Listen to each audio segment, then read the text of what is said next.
It's us again, BS Entertainment. We're back. DJ Beloved again is behind the camera. Woo I think she's camera shy at this point. So, we're going to review the Venue ThinPar and the American DJ Mega Profile, because there's our two uplight options that we have other than the Mega Bar. And, you know, we have the two, so we want to review them and see if they like. So I'm going to cut all the lights so we can look at them, because they're already on, so we can see them shining just on one static color. And then we'll review the differences, okay? Turn off the lights.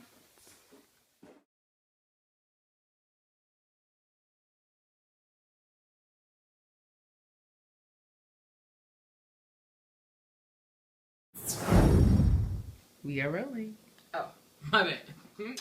Okay, so we got the lights on, and I pulled out the Venue ThinPar64. It's right in front of me. And what I like about the Venue ThinPar64 is that it's 180 LEDs in here, which means that the LEDs are evenly split.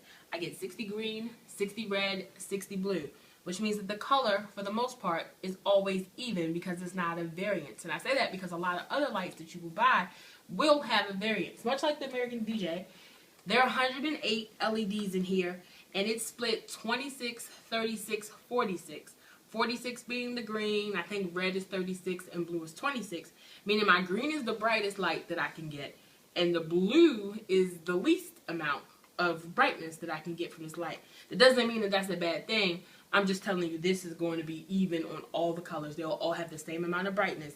And this, as you go down to blue from green, or as you blend in different colors, it'll lose brightness just a little, but not that much. So I wouldn't trip on that. I wouldn't make that one of my deciding factors. But it's up to you what you choose. The Venue ThinPar64 is a rather tall light, which I like because that allows your light to travel further as far as height in a room. If you're doing weddings and stuff, and you have columns or corners, and the room has 16-foot ceilings, this is going to have no problem giving you a nice, clear color the whole way. So if you have a blue light, it's going to be blue the whole way. Sometimes lights, if they're flat-foot or so, they lose the color as they travel. It is still bright. It still has a white space, but it looks white. So, anywho, this is the Venue ThinPar64. One thing I don't like about it is I can't take this handle off and set it flat on the floor, because all the plugs go on the back. So, when I plug this in, I won't be able to set that flat on the floor like this. It has to use a stand or either hang, but you can't put it flat on the floor. So I can't use this to uplight my facade. And I say that because I showed you the height again. Your facade is about probably like a hand high. So all the space above my hand would be blank before your light would begin lighting up the back of your facade.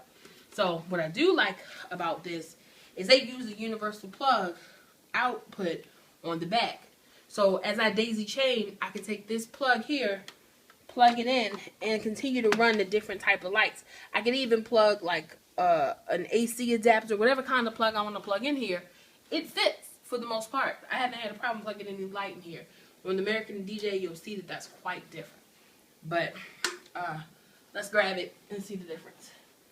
So I already explained the LEDs. This has less LEDs.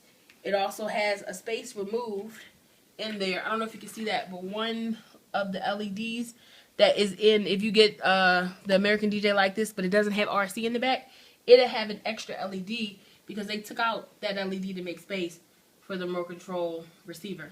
So this has the remote control, and I mentioned that, so you can use a remote control or a controller. So what I like about this is I can remove these handles.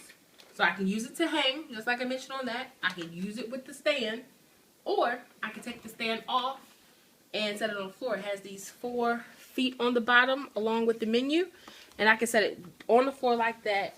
And this, I could use to light up my facade. Because see, it's about the same length as my hand, so all of this would be just clean, pretty light to light up the back of your facade. So it's great for being a swap and added extra to do, you know, behind the scene lights. To set in the bottom of a truss, it's a good light to set in the bottom of a truss. It's a good light to set behind the facade. My con to this light is the power situation. So if I daisy chain a bunch of American DJs together around my room, and I get to this and I need 3 more lights, and all I have left for my Venue ThinPars. I cannot grab this plug and plug it in to my American DJ because it doesn't work. It's not a universal plug. So that's the only thing I pretty much don't like about this light. Otherwise, I think it's a great light. And they just had a price drop on this because American DJ is bringing out new lights. So you can get this starting at around $79. Sometimes you can get a coupon and get it cheaper. This is my second video as promised. I'm going to keep them coming. I'm going to compare my tripod covers next.